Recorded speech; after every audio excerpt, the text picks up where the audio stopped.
사람은 외모를 보지만 하나님은 중심을 보신다. 우리가 잘 아는 말입니다. 근데 여러분, 이게 무슨 말일까요? 외모, 우리가 잘 압니다. 이 소개팅이라 그러나요? 이렇게 남자 총각들한테 여자들 이 자매를 소개해 준다 그러면요, 남자들 관심은 대부분 다 딱 한 가지입니다. 그죠? 걔 예뻐? 이러면 응, 걔 착해. 아니, 예쁘냐니까. 근데 자매들한테는요, 착하다는 소리 자꾸 하면 승질내요. 왠지 아시죠? 듣고 싶은 말이 따로 있다는 겁니다. 근데 사실 성경이 사람이 외모를 본다고 할 때는 이 겉모양, 키, 생김새, 얼굴 생김새만 말하는 게 아닙니다. 거기에서 학벌, 집안 배경, 인간적인 기준으로 내가 동원할 수 있는 총체적인 조건 전부를 가리켜서 외모라고 하는 거예요. 예수님께서 그러셨죠. 마음은 원이로되 육신이 약하도다. 육신이 약하다는 말이 무슨 말이에요? 체력이 약하다는 말이 아니에요. 물론 그것도 포함되지만 인간의 의지, 그죠? 예수님이 가시는 길을 이해할 수 있는 지적인 이해력, 사랑할 수 있는 능력, 총체적으로 다 동원해서 인간이 내가 이런 사람입니다 라고 증명하고 내세울 수 있는, 그래서 동원할 수 있는 모든 자원을 다 동원해서 내가 인정받고 싶고 내가 사랑받고 싶은데 그 모든 내가 동원할 수 있는 자원을 다 동원해서 안 된다. 그게 육신이 약하다는 말이에요. 그러면 외모가 아닌 사람의 중심은 뭘까? 이게 무슨 말일까? 외모의 반대 뭡니까? 내면이라 그러죠. 그 내적인 아름다움, 성숙, 인격, 인성, 지혜, 용기, 착한 것. 근데 여러분, 외모를 보지 말고 내면을 바라는 말은요, 예수님 안 믿는 사람들도 다 하는 말이에요. 그렇죠? 이게 그대로 살지는 못해서 그렇지, 사람의 외모보다 내면이 중요하단 말은 누구나 다 하는 이야기입니다. 근데 성경이 중심을 보신다라고 할 때에 그거는 뭘까? 인간의 지혜? 인간의 용기? 이 말이 지금 다윗을 두고 한 말이잖아요. 그러니까 다윗의 용기를 하나님이 보신다? 맞는 것 같아요. 여러분, 그런데 그 자체도, 그 용기 자체도 중심은 아닌 것 같습니다. 다윗이 골리앗 앞에 서서 담대히 나갈 때도 있었지만 또 불안해하고 두려워하고 떨 때도 있었거든요. 그러니까 중심이 용기는 아닌 것 같아요. 그럼 중심이라는 게 뭘까? 저도 예전에는요, 인간의 중심이라는 것은 인간의 어떤 인격적인 자질이 단단하게 자리 잡고 있는 어떤 특성이라 생각했는데요, 제가 인생을 조금 살아보니까 그게 아닌 것 같아요. 저 사람은 참 지혜로운 사람이다 했는데 그 사람이 어리석은 짓을 할 때가 있잖아요. 굉장히 용기 있는 사람이라 생각했는데 비겁할 때가 있잖아요. 흔들리지 않고 피는 꽃이 어디 있으랴.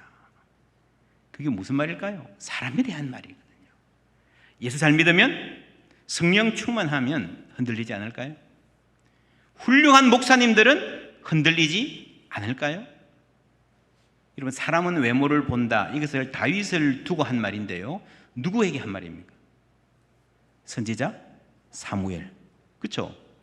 지금 외모를 보고 실수할 뻔한 사람이 누구입니까? 사무엘이에요. 지나가는 그냥 하나님 모르는 이방인이 아니고요, 대충 믿는 사람이 아니고요, 선지자 중에 선지자, 참 지혜로운 사무엘입니다. 그런데 지금 이 사무엘이 사람의 외모를 보고 섣부른 판단을 할 찰나에 있는 거예요. 그 지혜는 어디로 갔습니까? 여러분, 사무엘은 이스라엘 역사에서 가장 탁월한 영적인 지도자죠. 그런데 그 사람도 실수할 수 있다는 겁니다. 지금 오늘 성경을 보면 사무엘은 낙심하고 있습니다. 민족의 장래를 걱정하고 사울을 인간적으로 불쌍하게 생각해요. 하나님께서 언제까지 네가 그렇게 앉아있겠느냐, 일어나 가라, 새 일을 시작하라 그러는데요, 이때 사무엘이 갑자기 사울을 두려워하기 시작합니다. 하나님, 사무엘이 나를 죽일지도 모릅니다. 여러분, 사무엘은요 정말 용기 있는 사람이었습니다. 사무엘 어릴 때에 나라가 전쟁해지고 법궤까지 빼앗긴 마당에 저상 가문이 몰락하고 그 며느리가 아기를 낳으면서 이 갑옷, 영광이 어디 있느냐? 이제 희망이 없다. 그랬던 그 낙심했던 백성들의 가슴에 열정의 불을 지르던 사람, 온 민족에게 부흥의 불길을 당긴 사람이 사무엘이었는데 그 용기는 어디로 왔습니까? 이런 것이 인간의 마음입니다. 여러분, 선지자 사무엘도 마찬가지예요. 우리가 아는 가장 훌륭한 인격자, 가장 용기 있는 사람, 가장 성령 충만하고 하나님 신뢰하는 어른도요, 때로 어리석은 판단을 하고 때로 두려움에 쌓이고 낙심하기도 한다는 겁니다. 그런데 사무엘, 이분의 마음이 보통 사람의 마음과 다른 점이 있습니다. 오늘 이 말씀을 쭉 보면요, 누가 지나가고 그 사람 아니다, 그죠? 또 이렇게 해라, 이렇게 해라, 중심을 봐야 된다.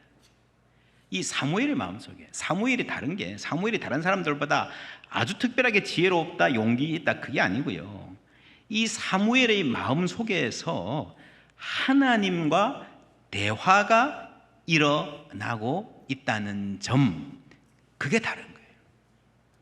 그렇죠? 그 속에 하나님이 들어와 계신 것입니다.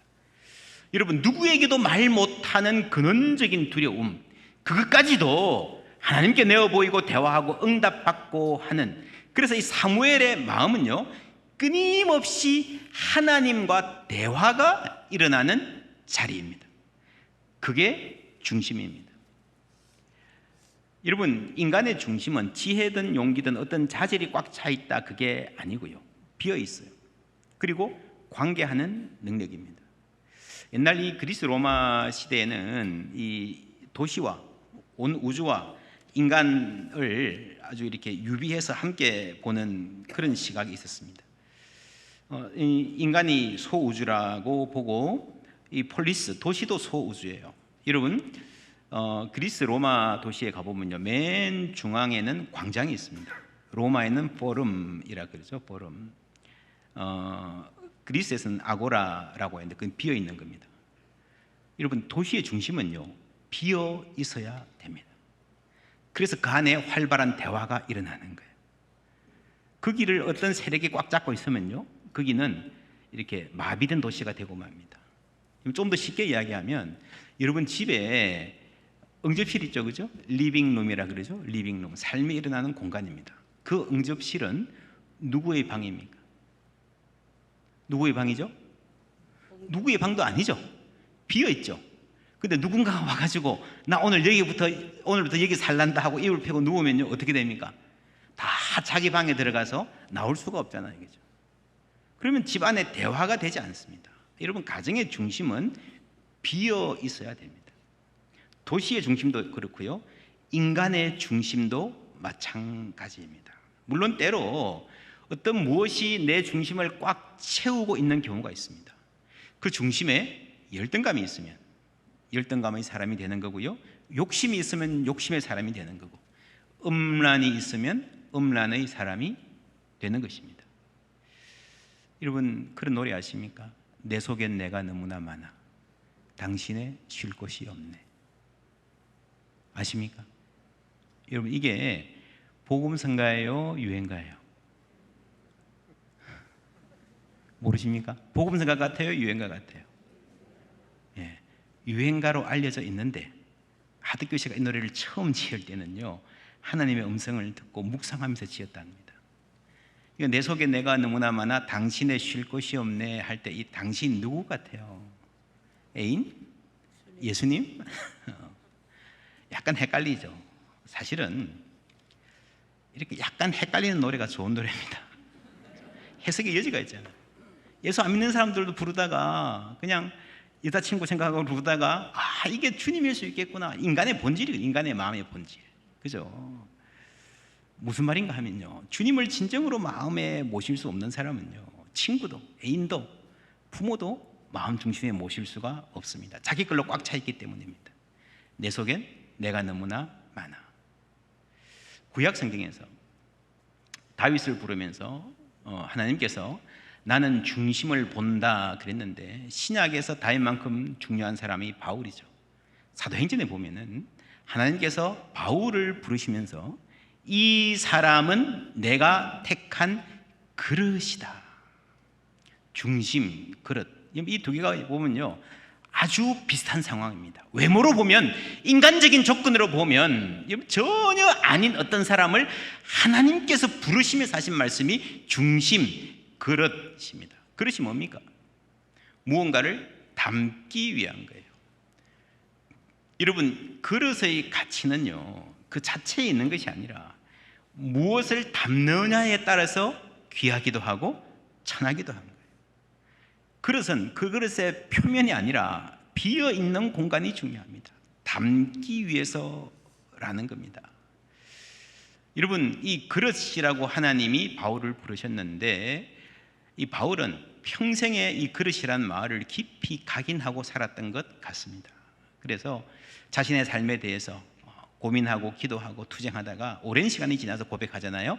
내가 이 보배를 질그릇에 가졌으니. 그렇죠? 내가 어떤 그릇인가 오랫동안 고민해봤는데 나는 질그릇이구나. 그런데 나에게는 보배가 담겨있구나. 할렐루야. 예. 나의 가치는 내 안에 있는 어떤 분이라는 거예요. 내가 그리스도와 함께 십자가에 못 박혔나니 그런즉 이제는 내가 산 것이 아니요 오직 내 안에 그리스도께서 사신 것이라. 내 안에 누가요? 그리스도께서 사시는 거예요.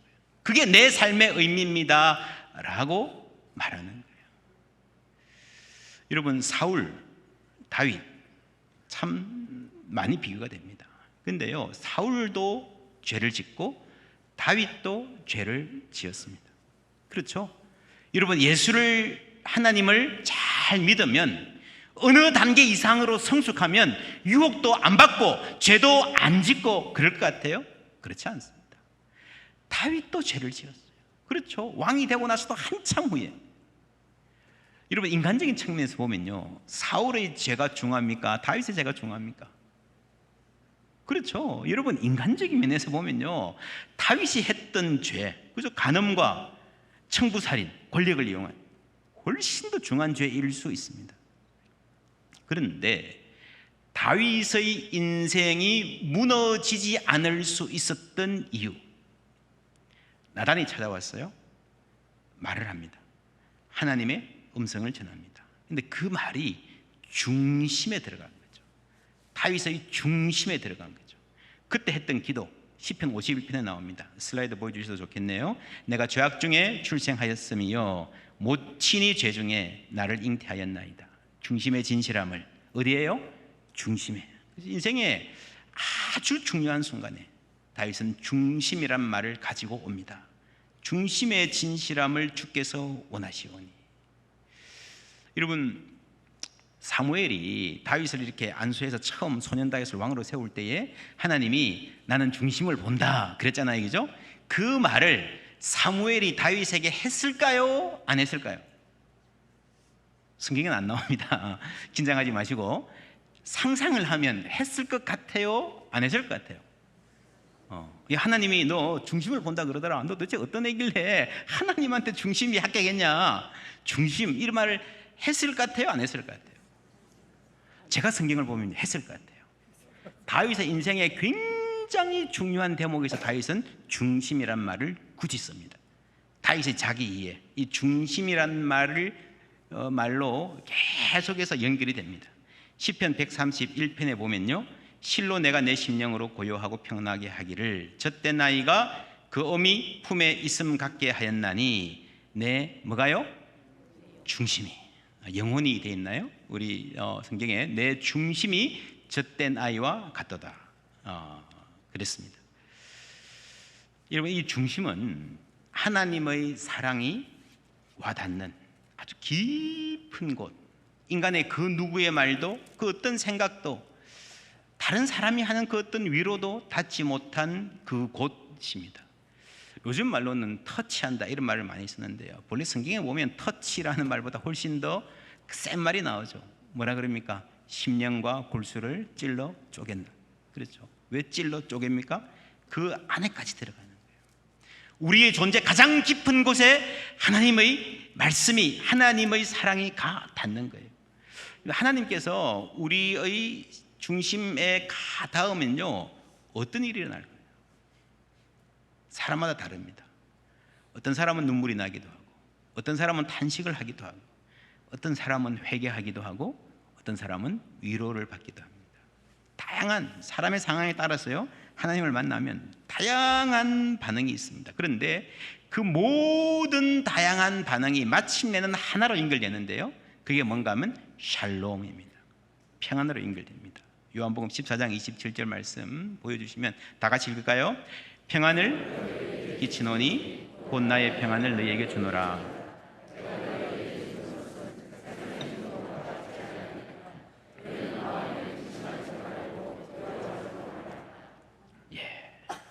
평안을 너희에게 끼치노니, 여러분 이게 하나님이 주시는 선물입니다. 하나님의 사랑을 알면, 예수를 믿으면요, 반드시 평안을 주실 줄 믿습니다. 그래서 여러분 평안을 누리지 못하는 것은요, 중심의 문제입니다. 사울 왕도 은혜를 받은 적이 있습니다. 그렇죠? 예언도 하고요, 하나님도 말씀도 들었어요. 그런데 그 말씀이 그 깊이까지 이르지 못했던 거예요. 그러니까 불안합니다. 요즘 말로 하면 정신병으로 진단받을 만한 그런 현상에 시달립니다. 여러분 우리가 트라우마 요즘 그런 말 많이 쓰는데요, 인간이 경험한 걸로만 생각하면요, 진짜 트라우마에 시달려야 하는 사람은요, 다윗이에요. 다윗. 여러분이 직장에 출근해서 일하고 있는데 사장이 나를 미워해. 그냥 미워하는 게 아니라 갑자기 가져 총을 꺼내서 빵 쏘아가지고 내 길을 휙 지나가서 이러면 어떻게 하겠습니까? 그 직장 계속 다닐 수 있겠습니까? 계속 살 수 있겠습니까? 잠잘 수 있겠습니까? 다윗이 그랬잖아요. 다윗이 이 정신병 비슷한 증세를 보이는 사울을 위해서 하프를 타고 치료를 해줬는데요, 막 그 앞에서 사울이 막 창도 던지고 그랬습니다. 한동안 이 음악을 듣고 사울이 상당히 많이 치유가 됐었던 것 같습니다. 여러분 다윗이 수금을 얼마나 잘 탔을까요? 그 치유의 힘이 어디서 오는 걸까요? 탁월한 음악 솜씨? 물론 그럴 겁니다. 그러나 여러분 그것만으로 안 됩니다. 여러분 조수미가 여기 와서 노래 잘 부르고요, 요요마가 와서 멋지게 첼로 연주한다면 치유가 일어날까요? 너무 아름다워서 눈물을 흘릴 수는 있겠지만 그것은 치유와는 다릅니다. 다윗의 중심에서 나오는, 중심에 하나님을 모신 사람에게서 나오는 위로와 치유의 능력이 있는 줄 믿습니다. 그래서 여러분 누군가가 어려운 일 당하면요, 우리가 위로해주고 격려해주잖아요. 어떻게 합니까? 사실요, 진짜 뭐라고 말해야 될지 모를 때가 있잖아요. 그죠? 뭐라고 위로해줘야 될지 모를 때가 있습니다. 그런데 어떤 분이 그냥 다가와서 집사님하고 손만 잡아줘도요, 그게 정말 깊이 위로가 될 때가 있잖아요. 그게 하나님이 하시는 일이에요. 그 사람 중심에 있는 하나님이 하시는 일입니다. 여러분 중심은 안에서 일어나는 일이지만 이것이 안에만 머무르지 않고 그 효과는 반드시 드러나게 되어 있습니다. 요한복음 7장에 예수님 말씀이 누구든지 목마르거든 내게로 와서 마시라. 나를 믿는 자는 성경에 이런 것과 같이 그 배에서 뭐가요? 생수의 강이, 그 배에서, 그 중심에서 생수의 강이 흘러나리라. 여러분 이게 성령을 말하는 거예요. 우리 안에 성령이 임하시면, 내 안에 성령이 와닿으면요, 다시 그게 밖으로 흘러나옵니다. 그게 생수의 강이고 위로의 능력이에요. 다윗이 수금을 탈 때에, 우리가 말을 할 때에, 우리가 기도를 할 때에, 여러분 구역장이 구역원들 돌아볼 때에 위로의 능력들, 여러분이 찬양대가 찬양할 때에, 찬양팀이 함께 주님의 이름 높일 때에 이런 위로의 능력이 흘러가기를 주님의 이름으로 축원합니다. 그게 평안이에요. 그래서 먼저 내가 그 평안을 누려야 되는 겁니다. 내가 그 평안을 누리지 못하면 어떻게 내가 누구를 위로할 수 있겠습니까? 여러분 하나님 주시는 평안 누리시기를 바랍니다. 자녀 교육의 비결도 여기에 있습니다. 부모가 누리는 평안이 자녀에게 흘러가는 거예요. 예수 믿는 게 이렇게 좋은 거구나 말은 안 해도 자녀들이 아는 거예요. 그렇지 않고 예수 믿어라, 교회 다니라, 성경 읽어라 말로만 해봐야 여러분 안 됩니다. 예수 안에 있는 게 이렇게 행복한 거구나. 엄마의 아빠의 표정을 보고 배울 수 있기를 바랍니다. 어떤 제가 아동교육 전문가의 강의에서 그런 질문을 하는 걸 봤어요. 여러분, 세상에서 가장 나쁜 엄마가 어떤 엄마인 줄 아세요? 여러분, 가장 나쁜 엄마가 어떤 엄마인지 아시겠습니까? 가장 나쁜 엄마, 돈 없는 엄마, 요리 못하는 엄마, 입시 정보력 부족한 엄마, 배운 게 없어서 공부 잘 못 도와주는 엄마? 아니에요. 이분의 말은 세상에서 가장 나쁜 엄마는요, 우울한 엄마래요. 여러분, 우울한 엄마가 왜 나쁜가 하면요, 이 나의 우울이, 나의 불안이 아무리 좋은 말로 하려고 해도 아이에게 영향을 끼치게 되어 있다는 거예요. 그러면 반대로 좋은 엄마는 어떤 엄마일까요? 행복한 엄마입니다. 그렇죠? 여러분, 행복한 부모 되시기를 바랍니다. 우리 안에, 내 안에 은혜의 성령이 계시면요, 내 안에 있는 은혜의 성령이 내가 만나는 사람을 안아줍니다. 여러분 아십니까? 내 안에, 부모 안에 은혜의 성령이 있으면요, 이 은혜의 성령께서 내가 우리 아이를 만날 때에, 함께 할 때에 안아주시고 어루만져 주시는 거예요. 그게 뭔가 하면은 그 배에서 생수의 강이 흘러가는 거예요. 부모의 배에서 생수의 강이 흘러가면 그 자녀가 여러분 가장 큰 복을 받는 겁니다. 여호와는 나의 목자시니 내게 부족함이 없으리로다. 여러분, 다윗에게 정말 아무 문제도 없었겠습니까? 다윗의 인생은 문제의 연속이었습니다. 여러분, 왕이 될 것이다 약속을 받고 나서도 얼마나 고생 많이 했습니까? 얼마나 고생 많이 했습니까? 왕이 되고 나서는 그 고생이 끝나는가? 아니에요. 더 골쳐 빠졌어요. 더 골쳐 빠졌어요. 내가 사망의 음침한 골짜기로 다닐지라도 그랬잖아요.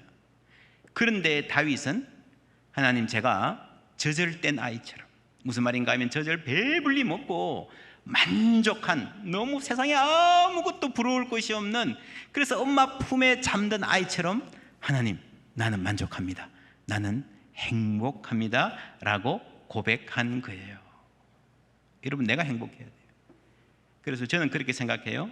우리 인생의 최고의 사랑의 고백은요, I am happy because of you. 당신 때문에 내가 행복합니다.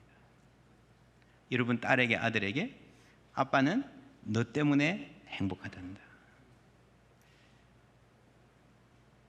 여러분, 배우자에게 여보, 당신 때문에 내가 행복하고 라고 말해줄 수 있는 은혜 있으시기를 바랍니다. 우리 목사님을 향해서도 저는 그렇게 믿습니다. 최고의 사랑 고백은요, 안강복 목사님 때문에 행복합니다. 안강복 목사님 때문에 우리는 행복합니다. 같이 해볼까요? 목사님 바라보고 시작. 안강복 목사님 때문에 우리는 행복합니다.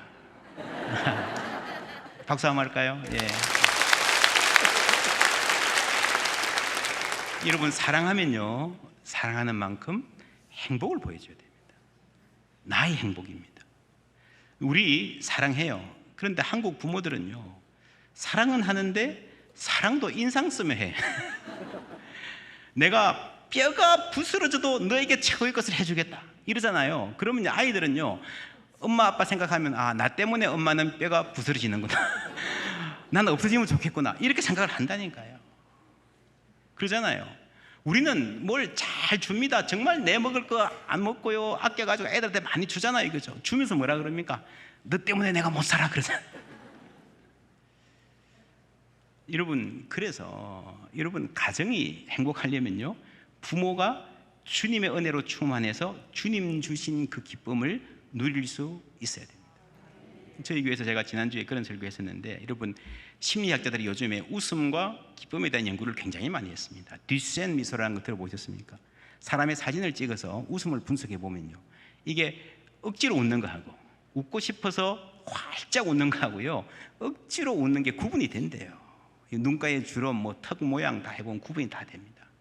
그러니까 활짝 웃는 진짜 웃음이 있는가 하면요, 그걸 듀센 미소라, 듀센이라는 학자가 명명했습니다. 듀센 미소라 그러고요, 그리고 억지로 웃는 웃음은 어떤 건가 하면요, 여러분 아시죠? 우리의 날개 대한항공 스튜디오들이 웃잖아요, 그죠? 그거 다 그냥 웃어 보이는 웃음입니다. 하커와 켈트너라는 학자들이 밀즈 칼리지라는 학교 졸업생 141명을 대상으로 30년 동안 이 웃음을 연구했습니다. 대학 졸업할 때 여대생들 찍은 사진, 웃음을 분석해 보니까 141명 중에 50명은 환한 뒷셈 미소를 짓고요, 나머지는 억지로 웃는 웃음을 짓더라는 거예요. 이 사람들이 27세, 43세, 52세가 되던 해에 삶의 결과를 분석했습니다. 알고 보니까요, 깜짝 놀라는 결과가 나왔습니다. 이 활짝 웃는 뒷셈 미소를 지은 사람들이 더 건강하고요, 병원 신세를 진 횟수도 작고요, 결혼 생활 만족도도 높고요, 이혼율도 낮았습니다. 심지어 경제적인 면을 분석해 보니까 평균 소득 수준도 활짝 웃는 웃음의 주인공들이 훨씬 높았다고 합니다. 여러분 놀랍지 않습니까? 우리가 딱 봐도 예쁜 사람 있잖아요. 예쁘다. 근데 그렇게 매력적으로 보이는 정도하고 20년, 30년 후에 소득 수준하고 행복 수준하고 별 관계가 없더라. 예쁜 거 하고요, 행복하게 잘 사는 거 하고 별 상관이 없더라. 동의가 되십니까? 기분 나쁘십니까? 예쁜 여러분들. 그래서 이런 총각들이 결혼해서 잘 살려면 예쁜 여자 만나는 것보다 활짝 웃는 여자 만나는 게 훨씬 낫다는 결론. 더 좋은 것은 내가 잘 웃는 사람이 되는 거예요. 이 결론은요, 행복한 사람이 행복하게 산다는 거죠. 은혜 위에 은혜라는 겁니다. 여러분, 우리가 하나님을 잘못 배우면요, 하나님 그러면 내가 어디 가서 나쁜 짓 하지 않을까 늘 감시하는 회초리 들고 서 있는 학생 주임 선생님, 그건 뭐 이렇게 뭐 할아버지 분위기로 생각을 하는데 그렇지 않습니다. 하나님은 나를 보고 내가 잘하든 못하든 나를 보고 활짝 웃음 지으시면서 미소를 날리는 분이십니다. 그리고 구약 성경을 쭉 읽어보면요, 성경에서 아주 중요한 대목, 믿음의 영웅들의 삶에서 정말 중요한 대목에서 되풀이되고 되풀이되는 말씀이 여호와는 자비로우시며 은혜로우시며 노하기를 더디하시는 하나님, 사랑의 하나님이다 라는 말이 계속해서 나옵니다. 우리의 중심에 하나님이 계신 사람은 여러 모양으로 이 평안이, 이 행복이 드러나게 되어 있습니다. 예를 들면 지혜와 용기도 이 평안에서 나오는 겁니다. 여러분, 다윗이 골리앗 앞에 설 수 있는 용기가 이 중심에서 나오는 거예요. 지혜도 여기서 나오는 겁니다. 그런데 그 모든 그 하나님 주신 평안의 효과 중에서 가장 중요한 게 뭔가 하면요, 진실한 관계를 맺을 수 있는 능력입니다. 중심이 뭐라 그랬습니까? 중심 인간이 비어있다 그랬거든요. 이 중심에는 관계하는 곳입니다. 하나님을 만나는 자리입니다. 그래서 이 우리의 중심에서 하나님을 만날 수 있는 사람은요, 그 중심에서 다른 사람도 진실하게 신뢰하고 만나고 사랑할 수 있는 거예요. 성경을 읽어보시면 다윗이 받은 많은 복들이 있는데 그 중에 최고가 제가 보기에는 요나단이라고 하는 친구예요. 친구. 여러분, 다윗의 이 일대기를 읽어보면 굉장히 궁금한 점이 많습니다. 하나님이 왕으로 세우셨잖아요, 그죠? 근데 왕으로 세워놓고 그 다음에 왕이 되기까지 많은 시간이 걸립니다. 근데 이 사람이 어떻게 왕이 되어 가는가, 왕다운 왕이 되어 가는가를 봐야 되는데, 그 첫 대목에서 아주 길게 상세하게 나오는 게 뭔가 하면요, 다윗과 요나단의 우정이라는 거예요. 하나님이 다윗이라는 사람을 축복할 때에 아름다운 우정, 행복한 관계를 맺을 수 있는 사람으로 만들어 가시는 거예요. 이제 요즘 목회자들이 자녀들을, 이제 특별히 아이들 처음 태어나면 데리고 기도를 하는데 그런 기도 많이 하죠. 좋은 사람을 만나는 복을 주시옵소서. 그래서 좋은 친구들, 좋은 선생님, 나아가서 아이들 어릴 때부터 좋은 배우자 만나기 위한 기도 좋습니다. 정말 필요합니다. 그런데요, 더 중요한 게 있습니다. 좋은 사람을 알아보는 거예요. 그렇죠. 아무리 좋은 사람을 입에 갖다 줘도요, 좋은 사람 만나도요, 그 사람이 귀한 줄 모르면 그 인생은 결코 복될 수 없습니다. 그리고 좋은 사람을 알아볼 뿐만 아니라 내가 좋은 사람 되어주는 거예요. 내가. 그래서 사람들과 건강한 관계를 맺어갈 수 있는 능력은 여러분 인생을 복되게 살기 위한 가장 소중한 능력이에요. 여러분 사울의 특징이 뭔지 아십니까? 사울은요 정말 좋은 사람 만났어요. 좋은 가문에서 태어났죠. 최고의 영적 지도자 사무엘을 만났죠. 사무엘이 다윗을 만났잖아요. 다윗이 여러분 얼마나 신실한 사람입니까? 얼마나 능력 있는 사람입니까? 그죠? 전쟁도 잘하죠. 자기 칼, 자기 손으로 사울을 죽일 수 있는 기회가 2번이나 왔는데 다윗은 그러지 않았습니다. 세상에 그런 사람이 어디 있습니까? 그러니까 사실은요 왕 사울의 입장에서는 다윗 하나만 붙잡고 있으면 그냥 왕국이 튼튼한 거예요. 아무 걱정 없는 거예요. 그렇지 않습니까? 전쟁도 잘하지, 나한테 충실하지, 절대 배반 안 할 사람이지. 그러니까 사울은요 정말 다윗을 만난 게 인복이 터지고 터진 거예요. 우리 가문과 나라를 든든하게 지켜줄 사람인 거예요. 요나단 아들 얼마나 충실하고 아름다운 아들입니까? 아버지 그러시면 안 됩니다 안 됩니다 하다가도 끝까지 아버지와 함께 죽잖아요. 여러분 세상에 그런 아들이 어디 있습니까? 여러분 사울은요 그 인생에서 정말 보배로운 사람들을 많이 만났어요. 그렇게 인복이 있을 수가 없어요. 그런데 이상하게 사울의 인생은 가면 갈수록 그 모든 사람들과 관계가 악화가 되고 원수가 돼요. 그렇죠? 반면에 다윗은요 자기 아버지도 자기를 인정하지 않았어요. 요나단과 다윗은 모든 면에서 친구가 되기 힘들었던 사람입니다. 이러면 출신 성분이 다르죠. 요즘 말로 문화가 다르잖아요. 같이 놀기 힘들어요. 매사가 다 달라요. 경쟁 관계였잖아요. 여러분 집안이 원수가 됩니다. 주위에서 여러분 얼마나 그랬겠습니까? 야야야, 쟤가 뜨면 너는 죽어. 쟤 좀 견제해야 돼. 쟤 조심해. 이간질하는 사람이 얼마나 많았겠습니까? 그럼에도 불구하고 다윗과 요나단은 끝까지 신실하고 아름다운 친구로 남습니다. 저는 다윗의 이야기를 그렇게 읽습니다. 여러분 다윗이 왕이 되는 것 자체는요 그렇게 중요하지 않습니다. 하나님이 원하시면 왕이라는 포지션 자체는요 오늘이라도 줄 수 있습니다. 문제는 어떤 사람이 되는가 하는 거예요. 어떤 왕이 되는가 하는 거예요. 그렇죠?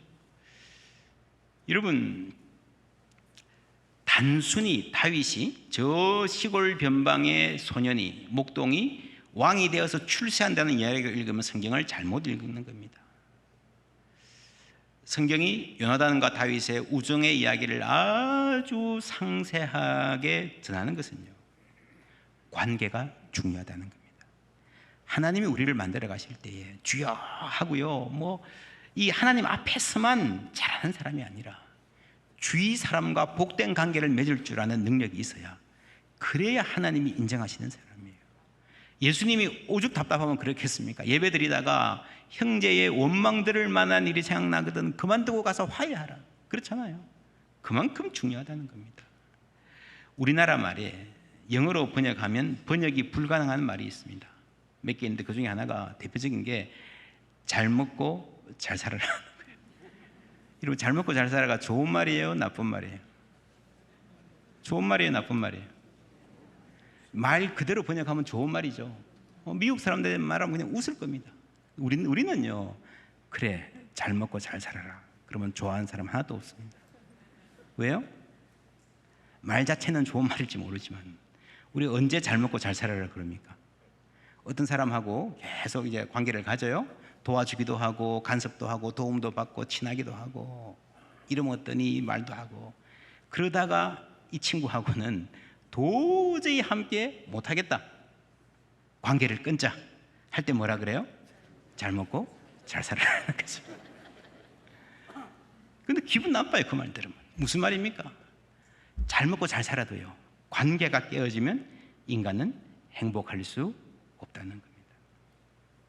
여러분 신앙은 하나님과 관계를 맺어가는 것입니다. 내가 주 안에, 주가 내 안에. 할렐루야. 그런즉 이제는 내가 산 것이 아니요 오직 내 안에 그리스도께서 사신 것이라. 모든 사람의 중심에 빈 공간이 있는데 그리스도인에게는 그 안에 예수님과의 관계가 있는 거예요. 예수님이 내 안에 계시면, 내 중심에 계시면 나도 다른 사람들과 진실한 관계를 맺어갈 수 있는, 솔직하게 나를 터놓을 수 있고 사랑을 주고받을 수 있는 복된 관계로 인성이 형성되어져 가는 겁니다. 다윗은 가면 갈수록 관계가 세워져 갑니다. 아둘람 굴에서 정말 요즘 말로 하면 비루한 사람들 다 모였는데도요, 그 안에서 보배 같은 동역자가 나오는 거예요. 반대로 사울은 가면 갈수록 모든 관계가 깨어집니다. 그렇죠? 영적인 스승 사무엘, 자신을 왕으로 기름 세워준 분입니다. 지금도 사무엘은요 사무엘을 걱정하고 있어요. 그런데 그 영적인 스승을 죽이려 합니다.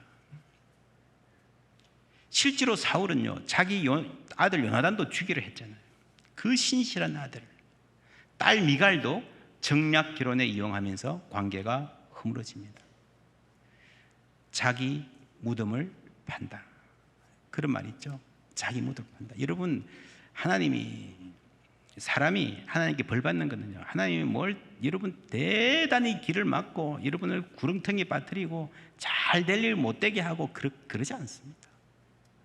저희를 상실한 마음 그대로 내버려 두시네. 하나님이 간섭 안 하고 지 맘대로 살면 망하게 돼 있는 거예요. 나는 최선을 다해서 나를 보호하려고 했는데 그게 자기를 감옥에 가두는 거예요. 사울은 큰 일을 하고자 했습니다. 나라를 지키고자 했습니다. 그런데 자기 마음도 못 지켰어요. 증거가 무엇입니까? 주위에 가까운 사람들과의 관계가 다 깨어지는 거예요. 그게 자기 중심의 문제입니다. 저는 그렇게 믿습니다. 교회가 큰 비전을 갖고 살도록 도전하는 것도 중요합니다. 그러나 정말 소중한 것은요, 우리 한 사람 한 사람이 주변 사람들과 신실한 관계를 맺을 줄 아는 사람이 되는 거예요. 내 가족, 내 교우들, 내가 직장에서 매일 보는 사람들, 그 한두 사람, 서너 사람과 내 인생에서 좋은 관계를 맺는 것. 여러분, 그것 없이는 큰일 할 수도 없고 해봐야 의미도 없습니다. 그리고 그 속에, 그 모든 관계들 속에 뭐가 있는가 하면요, 나 자신과의 관계가 있습니다. 결국 사울의 문제는 나 자신을 받아들일 수 없었던 사람입니다. 내 속에 내가 너무나 많아. 여러분, 나로 꽉 차면요, 그 내가 나를 짓누릅니다. 당신의 쉴 곳이 없네. 여러분, 당신이 쉴 곳이 없으면요, 나도 쉴 수가 없어요. 여러분, 어떤 싱글이 원룸 빌려 살다가 막 청소도 안 하고 막 어질러놓고 살아요. 그럼 누가 손님이 오면 데려가겠습니까? 못 데려가죠. 그게 조금 더 지나면 어떻게 되는지 아십니까? 집이 정말 어지럽혀 있으면 나도 들어가기가 싫어. 내 집인데 내가 들어가기 싫어. 내가 골치 아파. 여러분, 당신이 쉴 수 없으면요, 나도 쉴 수가 없는 거예요. 사람들이 다 나를 싫어하고 부담스러워한다 그러면요, 나도 내가 부담스러운 거예요. 그 불안, 그 열등감, 그 설명할 수 없는 열등감의 깊이, 왕의 자리에 올라도 그 열등감은 씻을 수가 없습니다. 여러분, 얼마나 성공하고 얼마나 출세해야, 얼마나 좋은 대학을 가야 그 열등감에서 벗어날 수 있겠습니다. 사울이 그렇게 많은 군사를 가졌지만 그 불안에서 벗어날 수가 없었습니다. 여러분, 지금 여러분의 중심에 무엇이 있습니까? 불안이 있습니까? 열등감이 있습니까? 죄악이 있습니까? 염려하지 마십시오. 하나님의 사람 사무엘도요, 쓸데없는 불안으로 고통당하는 것은 똑같아요. 그렇죠? 별 차이 없습니다. 사무엘이 다른 점은 그 불안이 내 불안으로 끝나지 아니하고 그 속에 하나님이 들어오셔서 말씀해 주시고 내가 그 말씀을 듣고 내 생각을 바꾸는 것입니다. 사무엘도 외모로 사람을 보았어요. 우리도 세상 기준 때문에 우리 인생의 기준이 많이 흔들려요. 그러나 사무엘은 하나님께서 야 그게 아니야 라고 말씀하실 때에 그 음성을 듣고 생각을 바꾸잖아요. 할렐루야. 그런 은혜가 우리에게 있기를 바랍니다. 여러분 오늘 저녁에 왜 여기 나와 있습니까? 내가 생각하는 내 인생 이게 맞으면 나올 필요가 없어요. 우리는 어리석은 사람입니다. 우리는 실수하기 쉬운 사람입니다. 우리는 불안과 열등감에 시달리는 사람입니다. 그러나 우리의 중심에 하나님 다가오셔서 말씀해 주십니다. 이것이 은혜입니다. 주님의 음성 들으시기를 바랍니다. 주님이 말씀하실 때마다 그 음성이 우리 깊이 중심에 들어가시기를 바랍니다. 그럴 때에 하나님이 나를 빚으시고 새날을 열어주시는, 여러분 내가 이대로 새로운 날이 열릴 수가 없습니다. 내가 바뀌어야, 내가 하나님 말씀을 들어야, 말씀 앞에 엎드릴 때에 하나님께서 우리에게, 우리 자녀들에게, 우리 가정에게 새날 열어주실 줄 믿습니다. 그래서 날마다 새롭게 되는 우리가 이 청주상당교회, 이 복된 교회 잘 섬겨서 이 땅에서 많은 교회들의 모범이 되고 주께 영광 돌리는 귀한 믿음의 역사 담대하게 이어가시기를 주님의 이름으로 축원합니다. 기도하겠습니다. 하나님 감사합니다. 우리같이 어리석은 사람, 우리같이 불안에 떠는 사람 택하셔서 하나님 뜻대로 빚어가시는 주님의 손길, 주님의 그 계획 송축합니다. 감사합니다. 찬양합니다. 때로 우리는 눈이 어두워지고 우리 마음이 방황하지만 우리 마음 깊은 곳에 찾아오셔서 위로 주시고 도전해 주시고 때로 우리의 심령과 골수와 관절을 찔러 쪼개셔서 주의 말씀 주신 하나님 앞에 엎드러지게 하여 주시옵소서. 청주상당교회 주님 세우신 교회입니다. 주의 말씀 선포될 때마다 하나님의 은혜가 우리 심령 배부 깊은 곳에 도달하여 우리를 고치고 우리를 빚으셔서 새날 열어주시는, 그래서 상당교회 교우들이 앞서가는 그 발걸음이 많은 그리스도인들에게 도전이 되고 세상에 복음이 되는 거룩한 역사 허락하여 주시옵소서. 예수 그리스도의 이름으로 기도하옵나이다. 아멘.